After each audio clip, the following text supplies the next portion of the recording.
There we go. Hi, everybody. That was fun. That was good. I really like this game. This game is not heavy on mechanics. Which is not to say that it's absent mechanics. It's just a little light. Which is fine, which works really well. And I enjoy games that are mechanics light if they... It's not enough to say that they have a good story, that they tell a good story, because we can tell stories all kinds of places. I really love this binary dialogue system where the choices don't have a lot of consequence. I continue to feel like the dialogue choices that I'm making in this game don't have real repercussions. They dissipate very, very fast. The through line of the game remains constant. At most, they sort of affect the response that Sabrina gives me.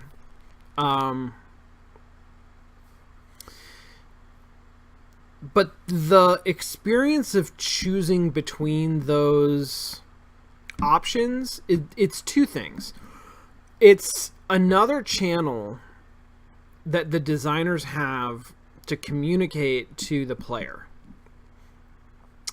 And we see this quite a lot. Like, the choices that are presented are very clever.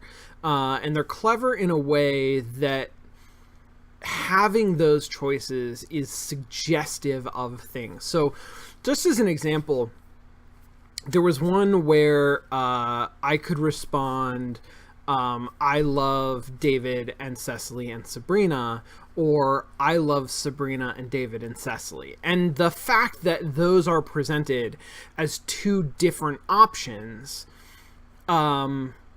says something about the world, says something about the ontology, right? Like, I'm just so hot to talk about ontology this whole year. So it says something about how the framework by which we organize relationships between concepts in the world. That order of names matters. That it is considered a decision to decide between those two different phrasings, and it causes, as a player, it causes me to reflect on what is the difference between these things, and what do I as a player mean or want to say, and what does the character, what does Rumu want to say. There is something really fabulous and fantastic about the way that this character is framed, where I feel compelled and comfortable role-playing a level of simplicity, right? Rumu wants to love unconditionally. Rumu wants to clean the house. Rumu doesn't want to discover terrible secrets. Rumu doesn't want to be party to sordid dealings between the humans in this space.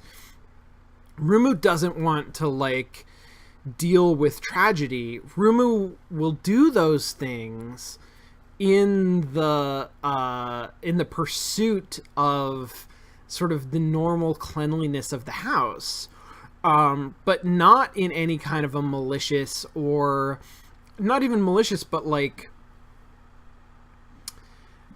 human way of there's no Schadenfreude in Rumu. Rumu just wants everything to be okay, wants everything to be in a state where he can love it all. And that's pretty cool. Like, there's something very neat and comfortable about playing that role, and being sort of invited to spend a couple hours just playing that role. It's fun.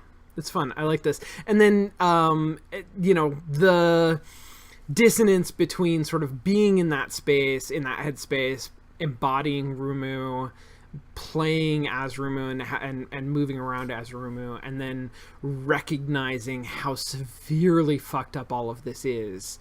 Like, that dissonance is just delightful. Really, really, really enjoying that. Okay, so we're gonna do some Q&A. I've got some questions that have been asked in chat. If you have a question that you want to ask, or a topic that you want to explore and discuss a little bit more, go ahead and put it in chat. And if you would tag me or Eve White in the comment, and or use the dragon emote that we have. So just to start out,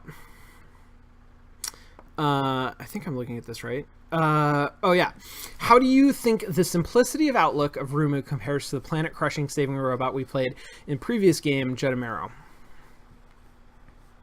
It's really interesting. So the thing that is interesting to me in comparing this game and Jedamero is how heavily popular media and tropes, but like something pretty specific in tropes is being explored in such interesting ways in an interactive medium. So taking things from movies, Jedamero seems so related to this this trope of like the Iron Giant, or honestly, it's not. It's even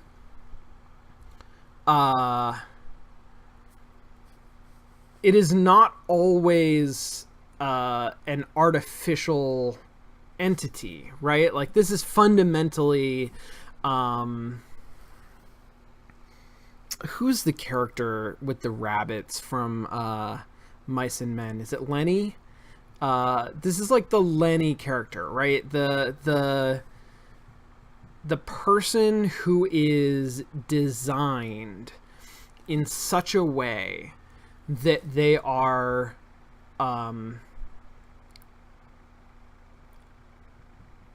unintentionally destructive, right?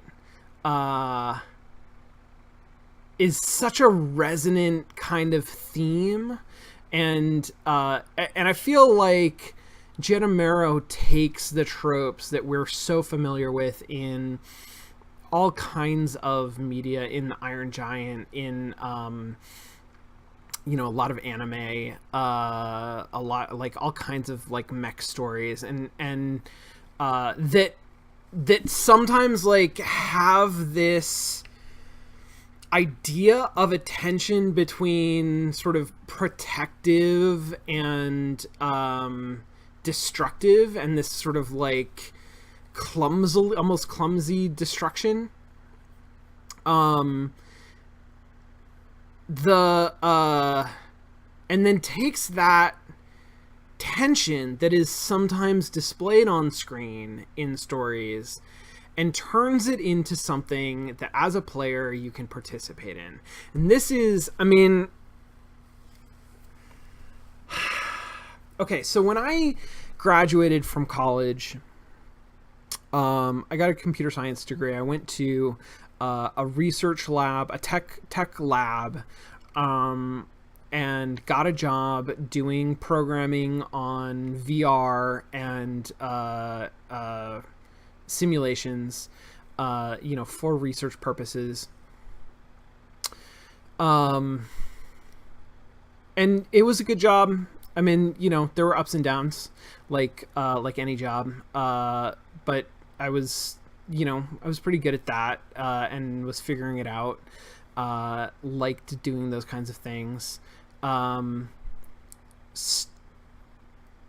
Made a pivot at one point for a number of reasons into games, away from sort of, VR serious simulations, into like really games. And I still do, impact games or serious games or games for change a lot. I still do a lot of games that are not like pure entertainment, but back then I was not really making games. And the thing that sort of got me into games was looking at movies, looking at passive media, looking at sort of what we could do with storytelling, and recognizing how powerful the concept of complicity is. And games that execute that create emotional arcs for the player based on the player's actions and choices, how much they can do. And to me, Jetamero is about sort of taking this tension that is not unexplored, about this type of character and even this type of robot, and giving the player the chance to be complicit in that tension, to have a stake, to sort of be behind the wheel in trying to do good in a body that makes it difficult to always do good, right? And Rumu, I think, is the same thing, for a different trope, for a different type of story, for a different movie. It is much more the sort of 2001 iRobot, but less sort of the iRobot movie that was a very different thing than Isaac Asimov's iRobot, or Ex Machina, definitely, like these kinds of things. Stories about sentience and emotion and relationship. Blade Runner too, like all of this stuff. This is like that.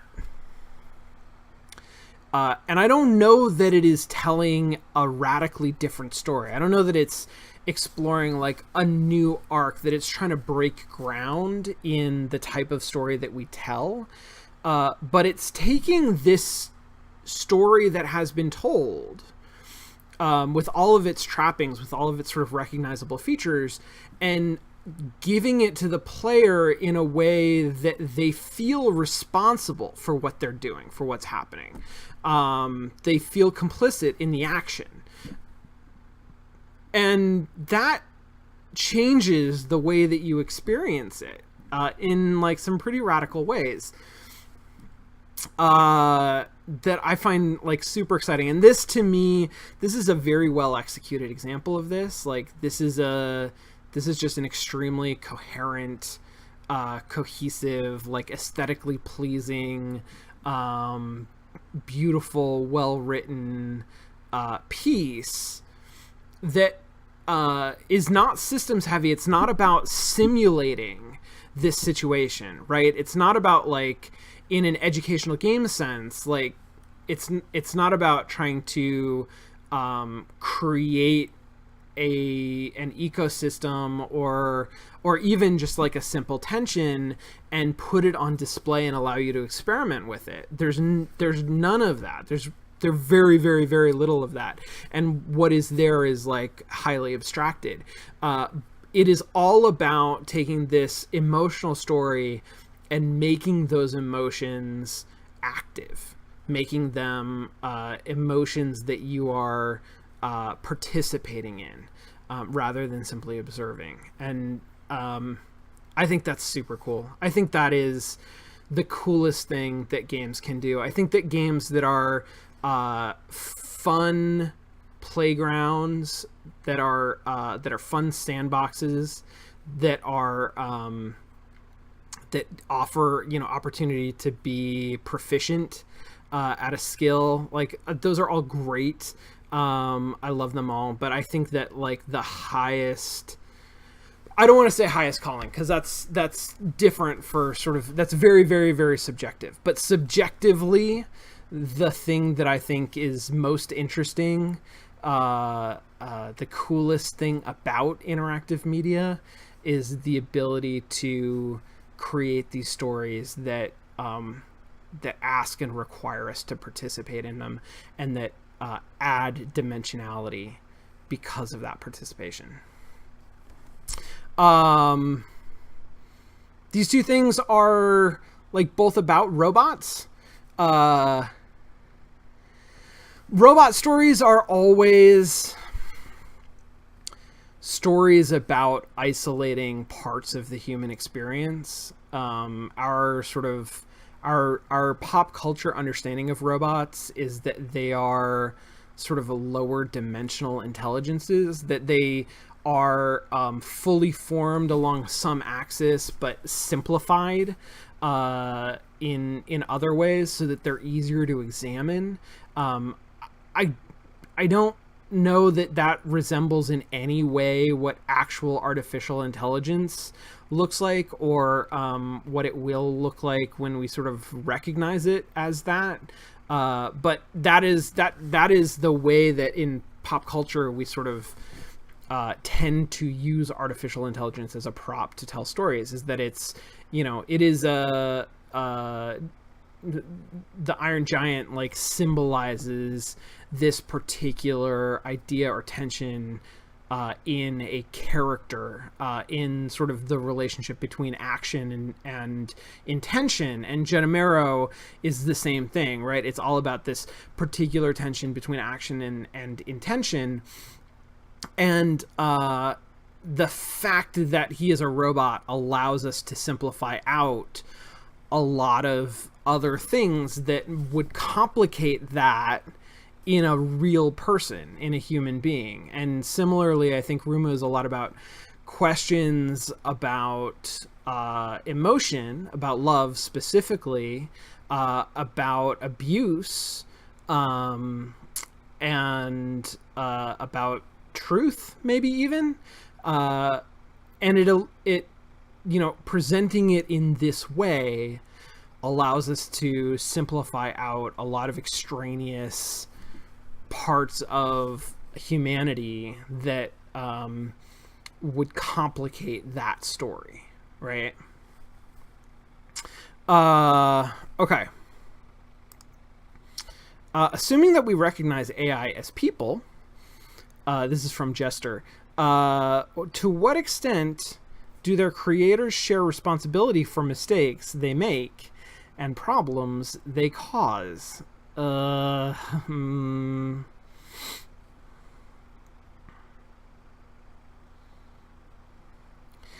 This is tough. So in fiction, we can ask this question meaningfully, but we have to ask it sort of as a hypothetical. The truth is, I don't know what a real world AI looks like that we would recognize as a person, that we would recognize sort of like reasonably or collectively as a person.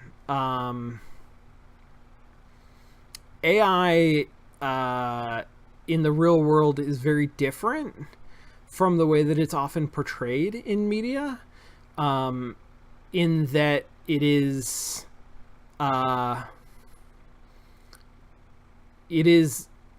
a set of problem-solving algorithms, which can mimic the functions that humans like do. A self-driving car, right, is an AI that is very good at mimicking a certain set of functions that allow it to solve a particular set of problems. But there's actually like a pretty giant leap between even solving like a broad set of problems and a generalized intelligence. And I honestly don't know what that would look like. And so I think the stories that we tell where we try to tackle this question all start with imagine that this is what that intelligence looks like. Then what do we do? How do we treat it? And I think that like that's an interesting question to ask. Like that's an interesting hypothetical to pursue, but it is to me it is a very hypothetical question and is very rooted in the context of the question. What do we imagine that a person like artificial intelligence would actually be? And then we can sort of tackle this hypothetical of who is responsible for its actions.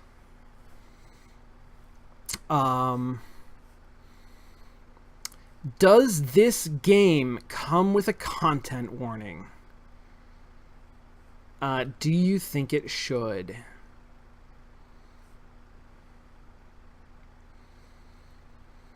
Gosh, that's a good question.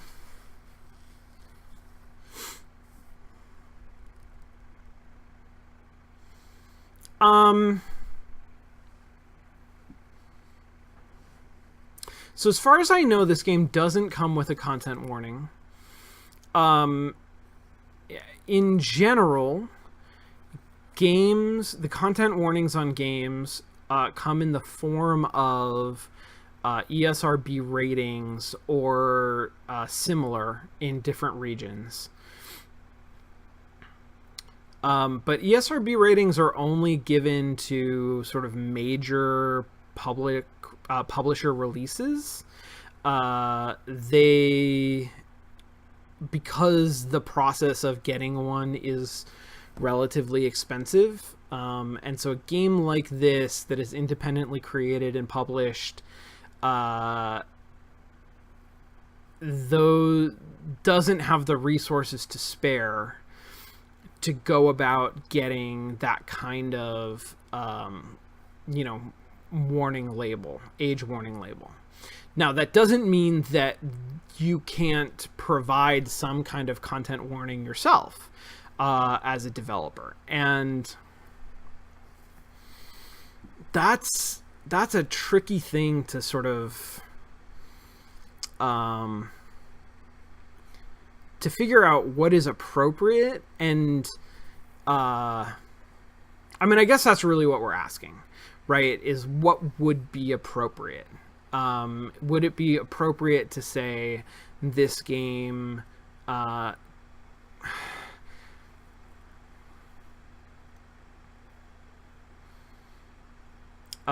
this game deals with the suggestion of domestic violence, that it deals with I'm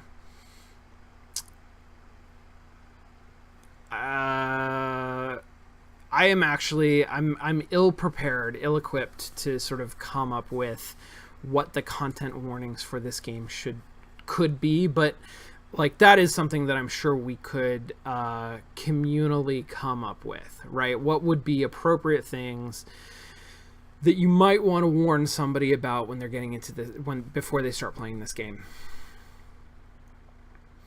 And then the question is, so those things, is it necessary? Like, is it reasonably necessary for that warning to be explicit? Or is the game clear enough in its presentation, in its framing, that, these are the themes, this is the content that you will be presented with? This game, is doing a thing where it tries to walk this line. Where it's about like this is also a game that I think borrows from movies like American Beauty, right? That is about complication and ugliness in a very human way that exists underneath a superficial appearance of sort of cleanliness. And in this game, like this consumer product, white plastic cleanliness. And so I think a lot of its presentation is based around that, is subtly hinting at dark themes in an anodyne sort of a wrapper. The logo, I love the logo for this that I had, that I put up on Twitter and I think has been cycling in here. That is, the Rumu name and the vacuum sort of like in a cleared path through what appears to be like a blood spill. I think that creates a tone and expectation that is really thrilling and cohesive with the game. And a lot of its presentation, I think, tries to be in that mold. All right, so I'm just talking my way around this. I mean, in general, I think that if a story, if a game contains content that is likely to be disproportionately upsetting to people, that is likely to trigger people, then that should be made clear in some way. And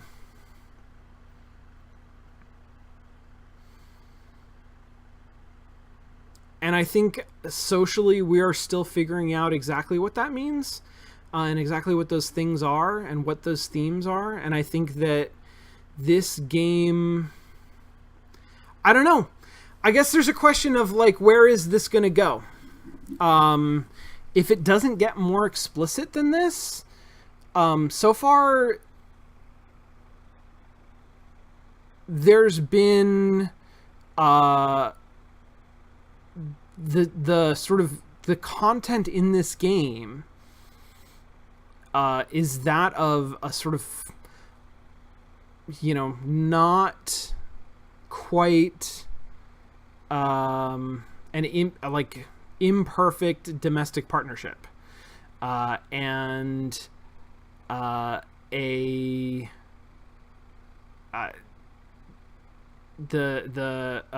daughter character was unhappy at home and has left home and has cut off communication with her parents.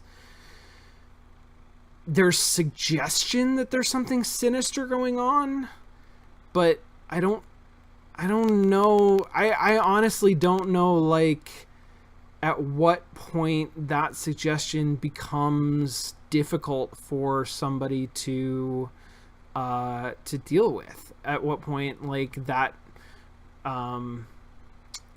requires a content warning, or what that content warning should look like. Anyway, I spent too long on this to like not give an answer.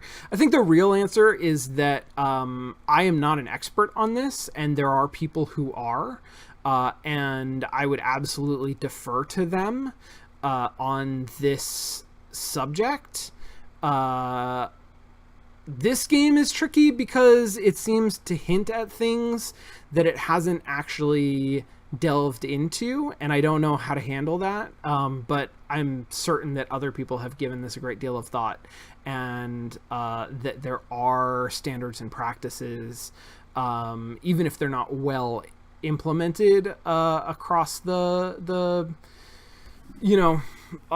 across the industry. I think that they probably exist, and that's the place that I would want to go to look for that kind of a thing. Have you heard of the Far Cry 4 and 5 early game alternate endings? If so, what are your thoughts on those? I've heard of one of them. I think it's Far Cry 4, which, as I understand it, very early in the game, you are told to sit in a room and wait for someone. If you do that and you wait, if you just sort of stay in the room for 10 or 15 minutes, then the game ends.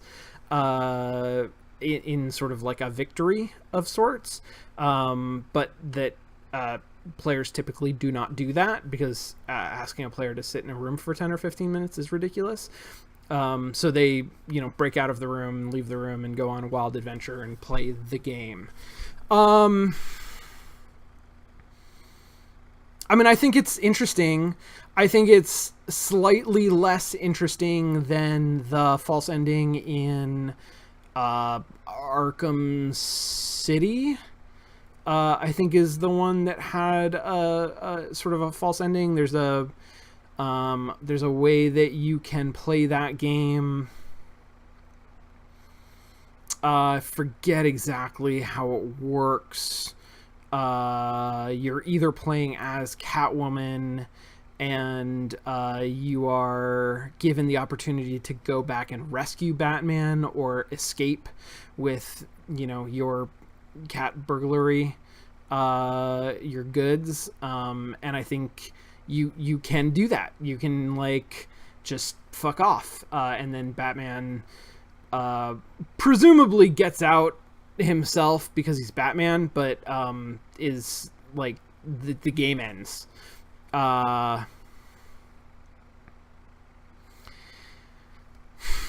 Yeah, okay, all right. Eve, this is a fantastic clarification of the question. So, follow up, do you feel it's actually valuable commentary on the whole choosing to participate in a game as player choice / agency discussion?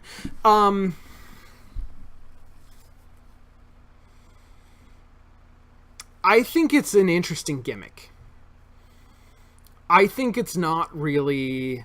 I think the idea of choosing to participate as player choice, as player agency, is a really fraught sort of a concept. So this is most famously and most sort of well done, I think, in Brenda Romero's game Train, where an idea behind the game is that your decision to continue participating is an implicit decision that can be revoked. And as a player, you can say, you know what, I'm not going to play this game anymore. There it is done. It is intended to be more than a gimmick, and I think in some ways it works, but it's kind of like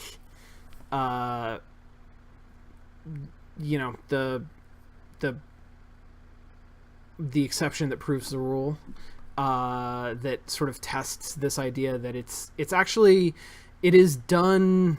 There are more examples of it where it is not done as well, and I think that part of what Train does is it manages to harness so much emotion from outside of the game and draw that into the context of the game that it is really, it's more about sort of inspiring that contextual emotion than it is about participation in the game itself.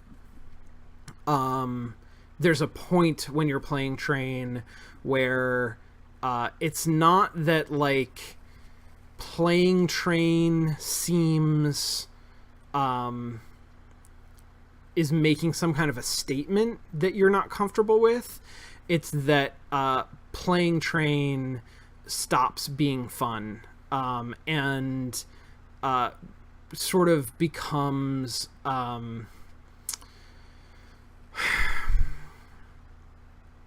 don't want to say meaningless, but that's the direction that I'm going. Like it invokes a context that is so great that the game itself is it's kind of can be dismissed, and it invokes emotions that are so strong and so negative that playing a game no longer feels like a desirable thing. And I think that it is a lot of, it brings a lot of that to the table rather than being an exercise in legitimately answering this question of whether participation is active. And here's my take on it, just sort of in general, is that if somebody has created the game,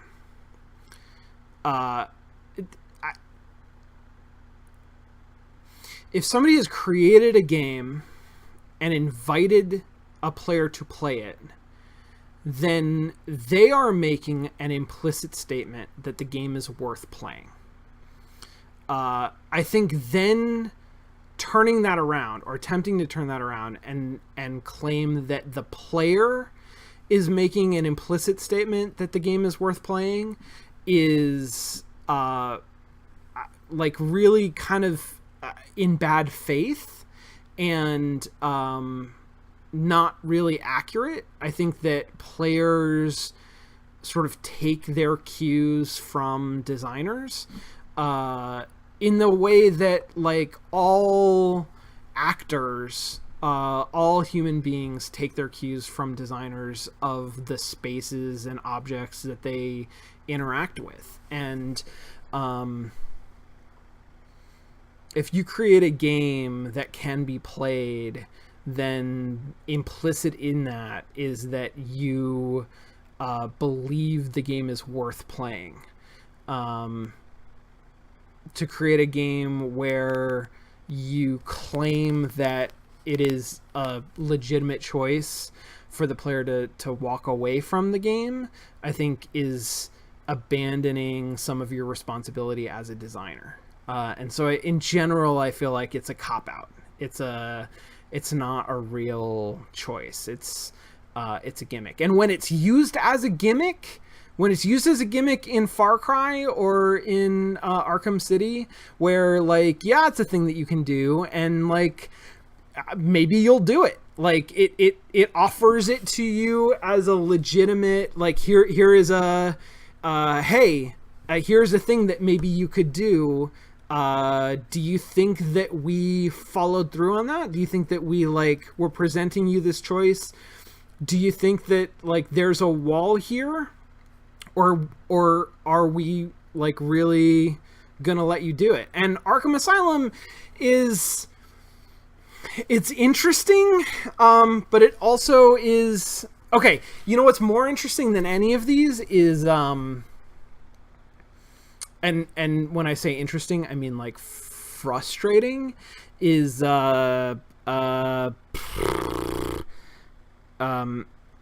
another AI puzzle game. I know Day9 played some of this. The puzzle game with the lasers. What the hell is that thing called? I am completely blanking on this.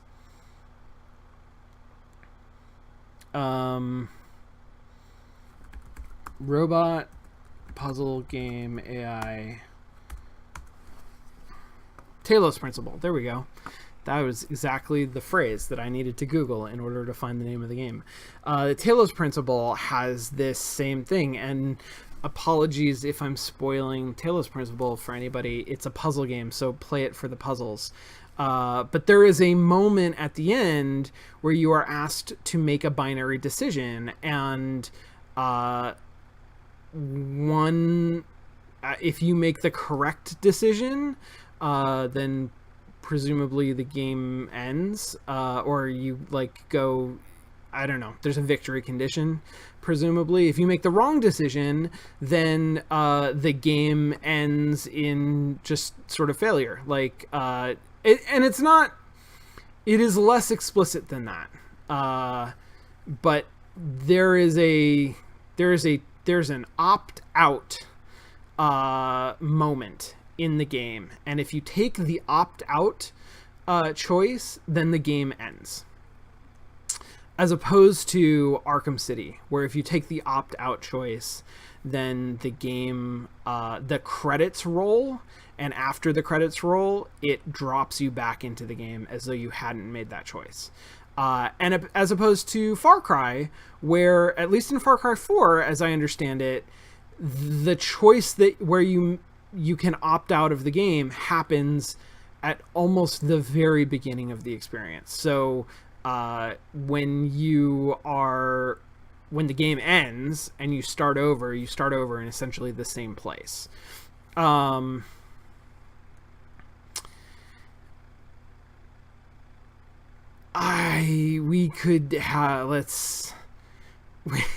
can talk about Undertale. Let's talk about Undertale some other time.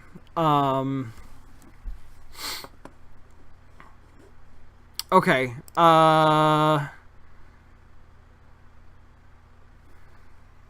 Just gonna scan through here for other questions. Oh, I didn't see this, Eve. So Eve, I followed up with a sort of clarification. That the early game was extremely reminiscent of abusive relationships, and that could be potentially triggering. And I can see that. I can absolutely see that. I am not sure how to phrase that content warning in a way that is, clear and accurate, because the game doesn't, at least so far, hasn't really depicted not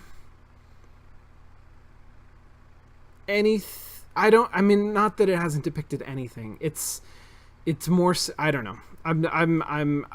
Clearly I don't know how to answer this question. So I'm going to leave it at that.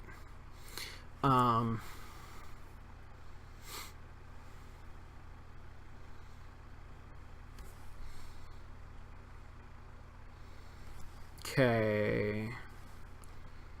All right. No, these are all good questions. Tacoma is brought up. I should play Tacoma. Oh yeah. Okay. So Magnolia. Are you familiar with the movie Magnolia, and how much do you love it? I loved it an enormous amount when it came out while I was in high school. And this movie was a niche cult hit. Like, I don't know how well it did. I don't know how much crossover appeal it had, but among the like high school age theater kids, it was a huge hit.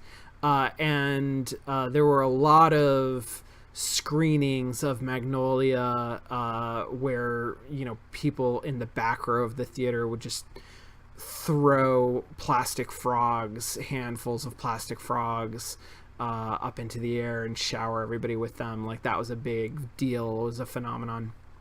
Loved that movie. Haven't seen it in a number of years. I'm guessing that I will still love it. At some point, I kind of had I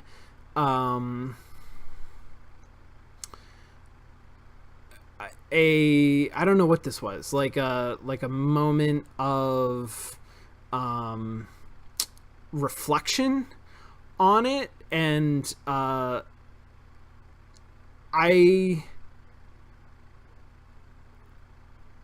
structurally, it doesn't do everything that I want it to do. And to me, like, that is something that is satisfying in the long term. And so I honestly don't know if I would still love it as much as I did. I think emotionally it's very, very powerful, but again, like, I don't know how much of that is directed at sort of me as a 15-year-old. I'm gonna have to watch the movie again to like really answer that question. But in my memory and in my heart, like, I hold that movie as a movie that I really, really, really love. There was a single plague of Egypt in it. And there are amazing performances in that movie. It is maybe not the movie, but it is one of the movies that sparked like the thing that I had for Julianne Moore for a number of years when I was younger. I mean, she's just so fucking talented, and she did like a number of movies in sequence that were she was so good in them that, you know, it's just transporting. So I was really into Julianne Moore movies for a while. Okay. All right, that's 950.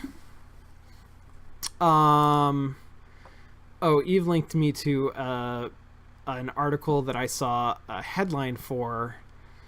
Is this, what the hell is point and clickbait? Excuse me. Is this like a real, is this a satire magazine? I don't know how real this is. The headline is, "That's what I call progress. This game rewarded me for using violence to solve my problems, but it also told me I should feel kind of bad about it." And I have seen this headline, which is like a very incisive sort of critique of modern video games. I've seen this headline inspiring some conversation about the state of storytelling in the industry that,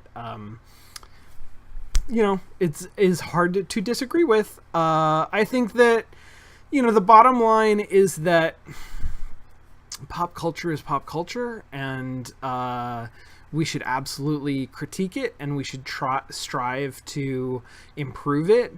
But we should also recognize that there are a lot of really, really good stories being told, and in interactive media, really good experiences being created that sit outside the sort of the center square of the most popular mass market media, and that the most popular mass market media, I think this is just I don't know that this is something that can be overcome. It is always going to be, I don't know that it has to be problematic in the way that it currently is, and that is something that we should certainly strive to make better and potentially to fix entirely. But it's never going to hit the same highs as niche media does.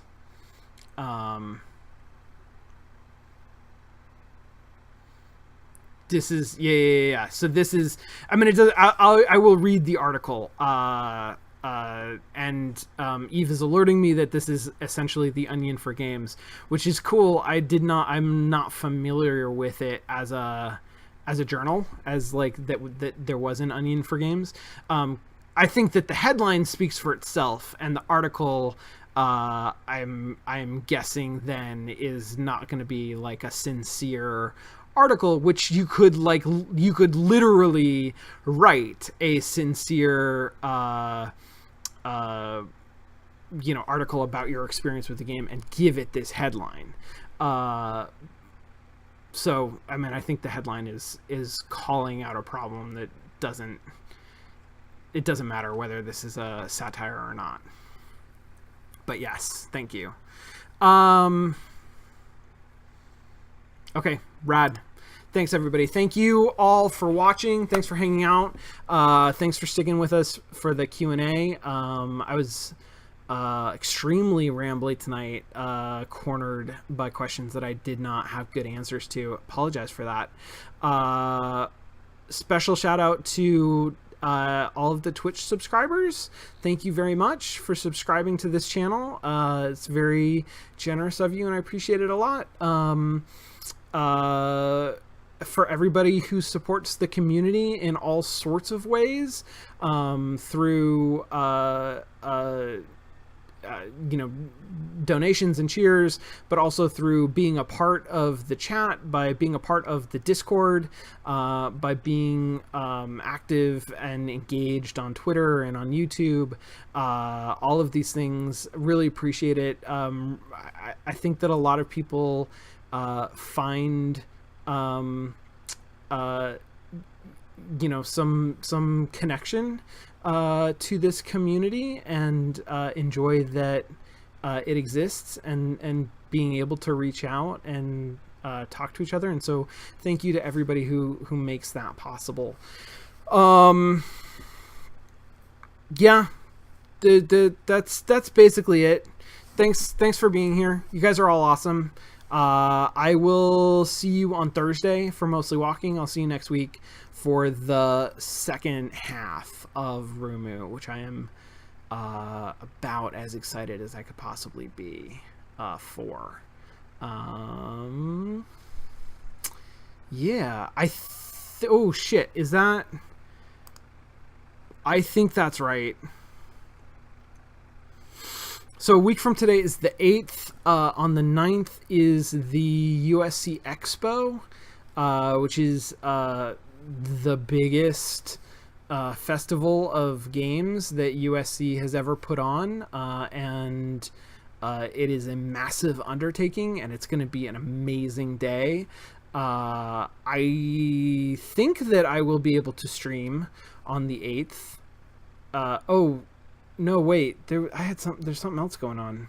All right, I will keep you guys updated about the 8th. If we don't play the rest of this game, then we will play it sometime soon, because I'm super eager to play the second half of it. And regardless, I will see you on Thursday for Mostly Walking, which should be fun. Did we finish Full Throttle? I guess I should probably try to watch that from last week and see how it went. Or maybe not. I guess we'll see. It'll be fun. All right. Thanks all. Have a great night. See you next time. Bye-bye.